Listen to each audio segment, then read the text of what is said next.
is indeed a fundamental need in every circumstance. A country is said to be successful when it acquires some features that makes her citizens living a happy life. In this program, Fulbe Media will focus on my country, Nigeria, a country with diverse religions, tribes, and cultural backgrounds, and a population of more than 190 million from 6 geopolitical zones. If you are alive, I believe you know about the recent punch-up by one of the tribes from the southern Nigeria to take part as an independent country in effort to get its mission accomplished. An accusing finger has continuously been pointed at the northern part, which triggers a northern youth organization to release a notice for that tribe to eject itself from their province. If you are in your early 40s, this may sound strange to you, but that is not the point. The point is sometimes history repeats itself. In our effort to flash back to the history, Fulbe Media visits one of the northern elites, Professor Ango Abdullahi, Magajin Rafin Zazzau. Prof, you are welcome. Well, Nigeria's history is quite long, and I don't think we should go too far. We should probably start at the point when Nigeria was colonized. Was colonized by the British. And when the British conquered the various territories which today form the Nigerian state, they conquered them in stages. They started with the south, created what they call Lagos Colony, and then later on expanded their occupation to have what they call Southern Protectorate. Eventually they moved upwards, up north, and by 1903 or thereabout, they conquered northern Nigeria, the present northern Nigeria.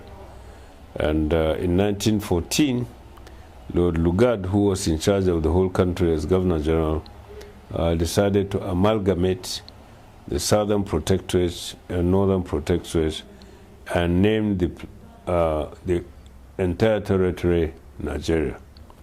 So Nigeria began with the naming ceremony done by Lord Lugard and his wife.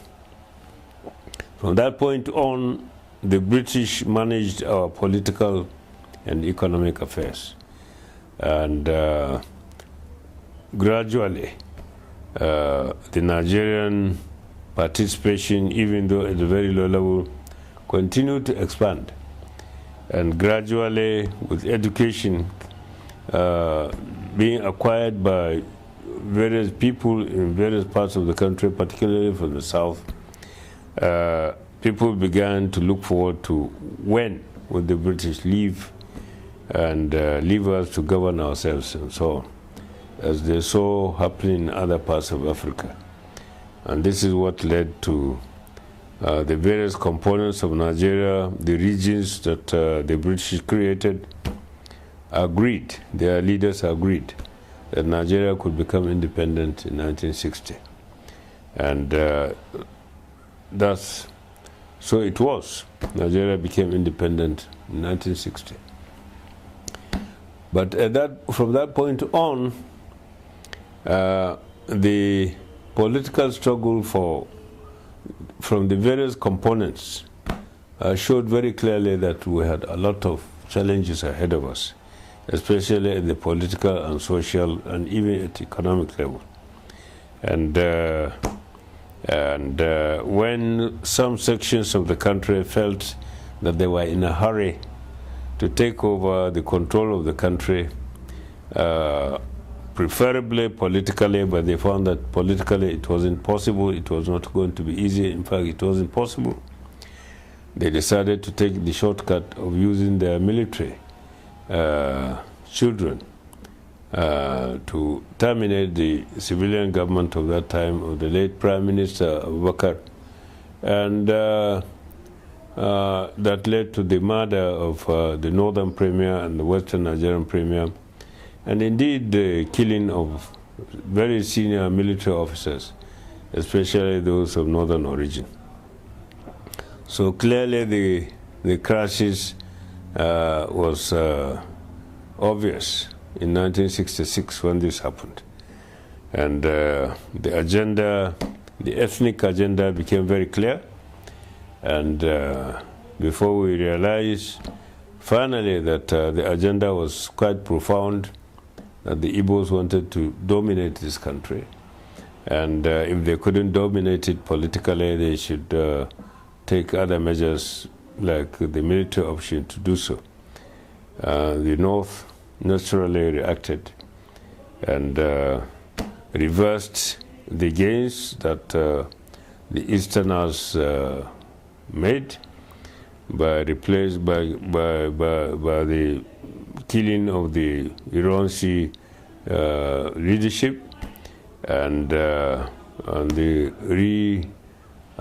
occupation of the leadership of the country by Northerners. In this case, General Gowon took over the military government of that time after Ironsi. That was the beginning of all the balancing and the calculations and so on. How would Nigeria be a stable country? Some people thought that by creating more states, Nigeria would be on its way to stability. General Gowon created 12 states, 6 in the north, 6 in the south. As if things are going to work, they did not work. In fact, we had a civil war.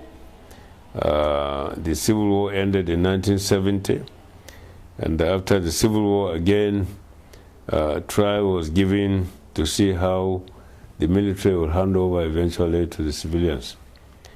They did eventually in 1979, but under a different system. The British bequeathed to us parliamentary system of government, but the military, the Murtala Obasanjo administration insisted that we should change to presidential.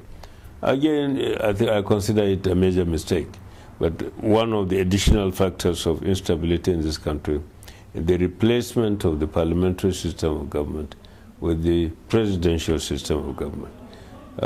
No, we don't have details to go into why and why one would argue in favor of parliamentary.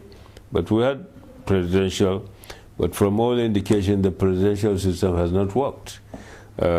We kept on splitting the country into states. From 3 regions, we moved to 12 states. From 12 states, we moved to 19. From 19, we moved to 23. Today, we have 36 states in this country. And this is an indication of, to my mind, is not an indication of unity. It is an indication of more and more division within the country, because a lot of these states were created for ethnic reasons and so on, rather than really any objective assessment of economic viability or political stability. Just ethnic consideration that drove the creation of most states, which paradoxically created more division among people than really bringing them together.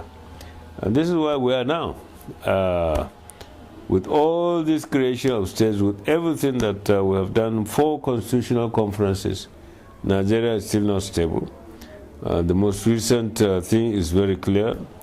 The Biafran episode of 1966 is being brought out again, that some sections of the country want a Biafra, and some may want other countries.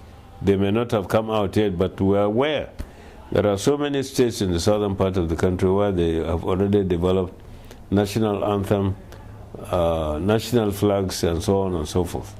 So to me, they are not different from the Biafran agitation, except that the Biafran agitation came out in the open.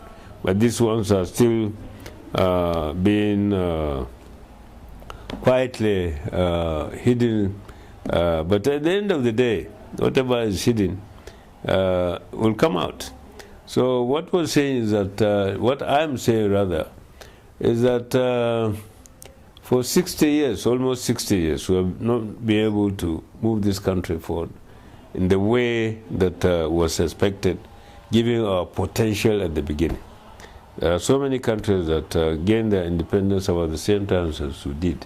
They are way, way up there in terms of their national development, as well as political cohesion, political acumen, and so on, economic development, and so on, far, far ahead of us, even though our potentials were greater than theirs at the beginning. But because we have not been able to manage our affairs, we have not made progress. And my contention is this: our inability to really exploit the huge potentials of this country lays in the fact that we are of our ethnic divisions. And I think our constitutional conferences and so should have overcome this. But it's very clear that this is still the main problem in the country. And unfortunately, it is not even the ordinary market woman or trader or farmer that is promoting all these divisive tendencies.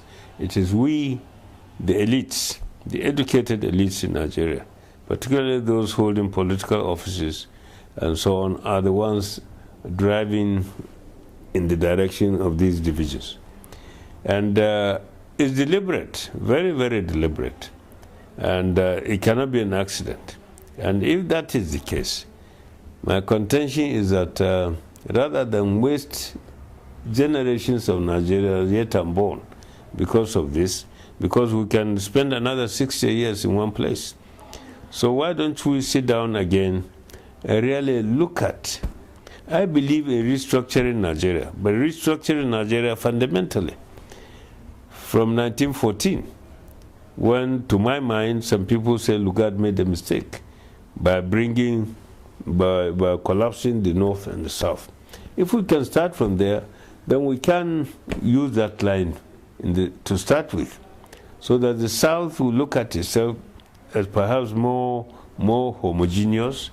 Then they can sit down, whether they want to keep a country called Southern Nigeria or whatever name they want to give it, and restructure in their own understanding of how they feel about the rest of the country, because the feeling is that the North is their problem. Then the North will come back and look at itself. If the northern diversity allows for us to, still allows, like Sardauna held us together, that could help, we can still hold together, fine. But if on the other hand there is sufficient reason why, even in the North, there is a good reason for certain cleavages to come out, and realistically claim could be justified, we should also look at our own situation here and take appropriate action in terms of how to divide, if we have to divide, or how to live, if we have to live together. So this is where we are now, and it's so sad to tell the Nigerian history as it is now, because we should be telling a success story. But unfortunately, we have not achieved a success story. Rather, it's a story of lamentation and, in many cases, regrets. So, you young people, perhaps, have ideas brighter than those of us who have seen it all. And if you can come out with methods that are better than what we have seen before or what we have now, fine. Well, viewer, whatever has the beginning must have an end. With this, we come to the end of this program. Join us next time for yet another edition. Until then, bye for now. For more videos, visit our YouTube channel on www.youtube.com facebook.com/FullerMedia, or you can follow us on all our social media platforms shown on